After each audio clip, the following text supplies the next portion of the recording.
Prime Minister urges immediate focus on work after Lunar New Year holiday. Philippines landslide. Death toll rises to 92, search for missing continues. Why are people still depositing money in banks despite decreasing interest rates? Hello, so good to see you again in today's news. Prime Minister Fuming Ching has recently signed a directive to accelerate the execution of crucial tasks after the Lunar New Year holiday. The Prime Minister has instructed government ministries, agencies, and localities to immediately focus on addressing tasks after the Lunar New Year holiday, to prevent delays that could affect economic and social activities, especially regarding backlogged tasks from the holiday. They should continue to urgently, seriously, and effectively implement the solutions assigned by the government and the Prime Minister. There should be a focus on boosting production and business, creating jobs, and ensuring comprehensive, multi-tiered, modern, inclusive, and sustainable social security work. Simultaneously, they should concentrate on promptly implementing priority tasks.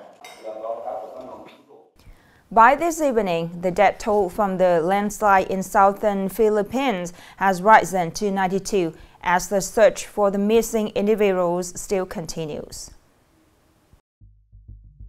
Philippine officials have reported that the death toll from the landslide on February 6 in the gold mining village of Masara, located in the town of Macao, Davao de Oro Province, southern Philippines, has risen to over 90, with 37 people still missing.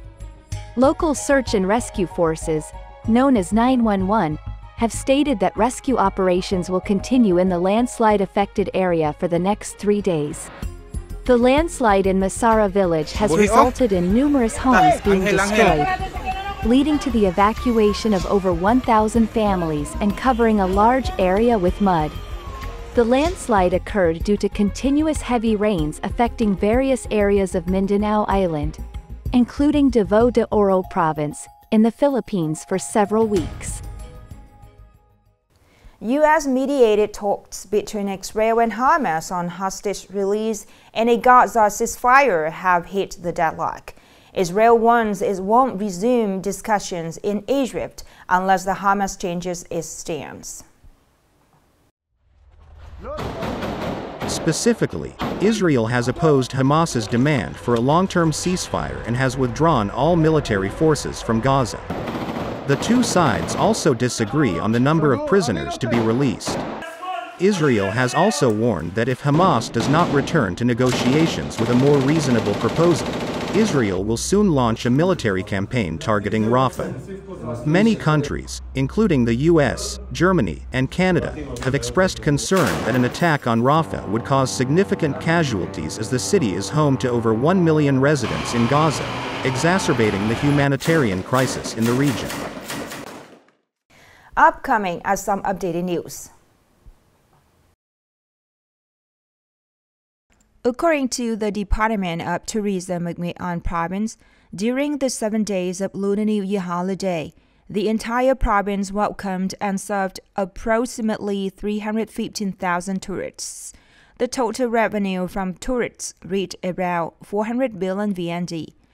Major tourist places attracting significant visitors included Kim Lin Special National Monument, nearly 40,000 visitors, Ông Hoàng Mười Temple, nearly 33,000 visitors, followed by Kênh Pagoda in Hoàng Mai Town, Đại Tuệ Pagoda in Nam Dan District, Quang Trung Emperor Temple in Vinh City, Truyen National Historical Site in Du Lương District. Tourist areas, destinations, and accommodation facilities adhered well to regulations, organized festive activities for the party and spring celebrations, and ensured the security, order, and safety for the tourists and their belongings.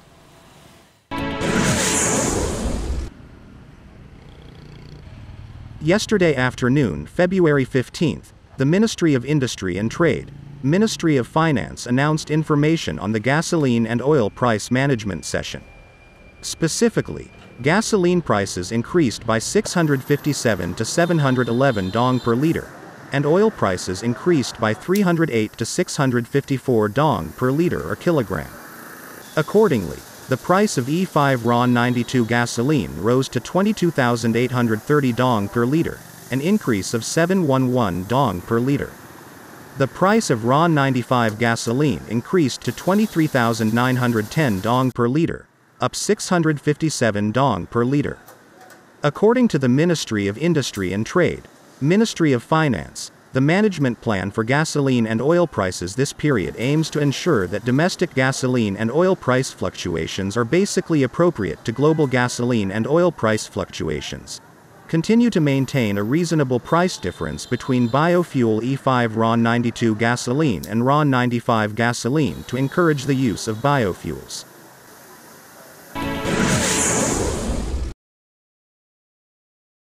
Nowadays, it's easy to see lots of spiritual services advertised heavily on social media. Especially, things like fortune-telling, reading horoscopes, and charms are promoted openly to take advantage of people's trust and deceive them. During this time of the new year, these actions become even sneakier and more cunning. There are all sorts of fortune-telling going around, like telling your age, reading your horoscope, looking at your zodiac sign, reading your palm, and telling fortunes with cards.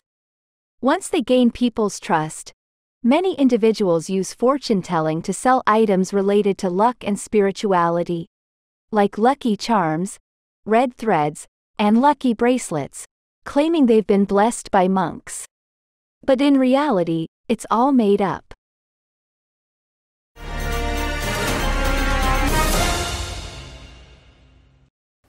In 2023, banking activities in Nghệ An saw a contrasting trend between credit growth and capital mobilization.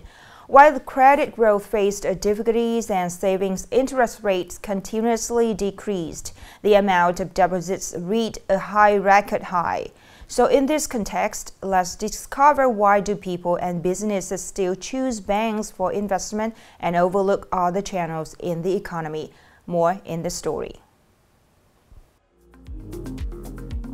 Despite the fluctuations in various investment channels in 2023, Ms. Lu Thi Tui from Dien Ton Commune, Dien Chau District, still puts her trust in savings accounts at credit institutions due to the priority she places on safety, even though the interest rates are significantly lower than before. In the near future, when the economy recovers, I will consider other channels for investment. However, currently, I still find bank savings to be the safest channel. This is also the common perspective of most individual customers when depositing savings at banks in Nghệ An Province. This indicates that the interest rate level is not the main attraction for depositors, but rather safety is prioritized, reflecting the economic difficulties. By December 31, 2023, the total capital mobilized in Nghệ An Province reached 232.345 trillion Vietnamese dong, up by 32.553 trillion dong from the beginning of the year, marking a growth of 16.3%. Nghệ An remains the top province in the north-central region and is among the top 10 nationwide in terms of capital mobilization and outstanding debt. The credit growth in 2023 is due to people, belief in the credit system. This will lead to prosper in the credit investment in 2024. The significant increase in deposits in 2023 and early 2024 reflects the overall economic landscape, where various capital channels face uncertainties, fluctuations, and individual risks. However, bank credit remains stable amid these challenges. The last story just ended our program today. Thank you so much for your attention. Have a nice weekend and see you later.